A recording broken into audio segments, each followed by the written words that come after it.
हाँ जी सर। हमारे पास location of roots में ये सारी बेसिकली कुल मिलाकर 6 कंडीशंस हैं जो कि हमें अच्छे से रटे हुआ होना चाहिए। पहला है हमारे पास इफ के is greater than both the roots. तो एक लगता है आपके पास D is greater than equal to 0, एक लगता है आपके पास के इज ग्रेटर देन -b/2 है, और एक लगता है आपके पास a f k is greater than 0। अगर मैं बोल देता हूँ d is greater than equal to 0, k is greater than -b/2 है और a f k is greater than 0। दूसरा केस आपके पास है इफ के is less than both the roots.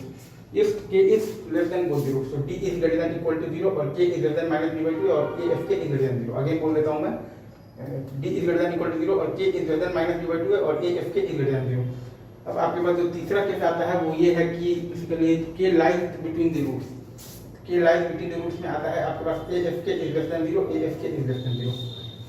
k lies between the roots तो a f k is less than 0। बस आपको d पर लगाने की जरूरत नहीं है, और क्यों नहीं है मैं आपको बता चुका हूँ। क्योंकि तो ए f k is less than 0 लगाने का मतलब ही है कि बेसिकली जो के है वो दोनों रूट्स के बीच में लाई कर रहा है। तो डी इज ग्रेटर देन 0 तो ऑब्वियसली अपने आप ही प्रूव हो गया है d is greater than 0। Again ये फोर्थ केस आपके पास इफ दिया हुआ है k1 k2 contains both the roots. If आपके पास है k1 k2 contains both the roots, तो इसमें हम लोग देख रहे हैं कि डी इज ग्रेटर देन मतलब कि इक्वल टू 0 है। इसमें हम लोग देख रहे हैं कि d is greater than equal to 0 है, a f k1 is greater than 0 है, a f k2 is greater than 0 है, और आपका जो -b/2 है वो आपका k1 से k2 के बीच में है। अगेन मैं फिर से बोल देता हूँ, इसमें आपके पास है बेसिकली तो d is greater than equal to 0 है, a f k1 is greater than 0 है, a f k2 is greater than 0 है, और आपका जो -b/2 है वो आपका k1 से k2 के बीच में है। अगेन बोल देता हूँ, d is greater than equal to 0, a f k1 is greater than 0, a f k2 is greater than 0, और आपका जो -b/2 है वो आपका k1 से k2 के बीच में है। अगेन ये केस फिफ्थ केस बेसिकली वो ये कहता है कि इफ आपके पास k1 से k2 का जो इंटरवल है is content between the roots.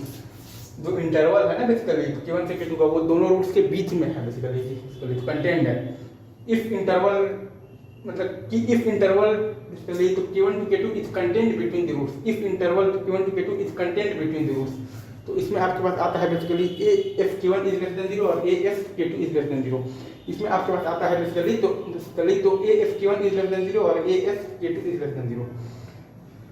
If interval basically k1 से k2 is content between the roots, इसमें आपके पास आता है basically a f k1 is less than 0 और a f k2 is less than 0। Again ये सिक्स्थ केस है, last case है। If exactly one root lies between k1 and k2, और क्या दिया हुआ है k1 and k2 are not the roots. If exactly one root lies between k1 and k2, और क्या दिया हुआ है k1 and k2 are not the root। आपके पास लिखा हुआ है कि if exactly one root lies between k1 and k2, और क्या दिया हुआ है k1 and k2 are not the root। तो इसमें आपको याद रखना है f k1 into f k2 is less than 0। इसमें आपको तो क्या याद रखना है तो f k1 into f k2 is less than 0, f k1 into f k2 is less than 0। तो ये 6 केसेस आपको अच्छे से एकदम याद होना चाहिए। और फिर आपको 3-4 इनइक्वालिटीज बनता है, उनका आपको बेसिकली जो डोमेन्स का इंटरसेक्शन लेना होता है, वीवी कर्व मेथड जो लगता है साइन चेंज वगैरह ऑड बैर रहता है, साइन चेंज इवन जो नो साइन चेंज आपको लगाकर आंसर लिखना है। तो आई गेस आप समझ होंगे। अब हम लोग लोकेशन ऑफ रूट्स पर कुछ एक सवाल कर लेंगे, बहुत ज़्यादा कॉन्फिडेंस आ जाएगा, कुछ खास इसमें है नहीं, एक हवा बना हुआ है बस, ठीक है सर।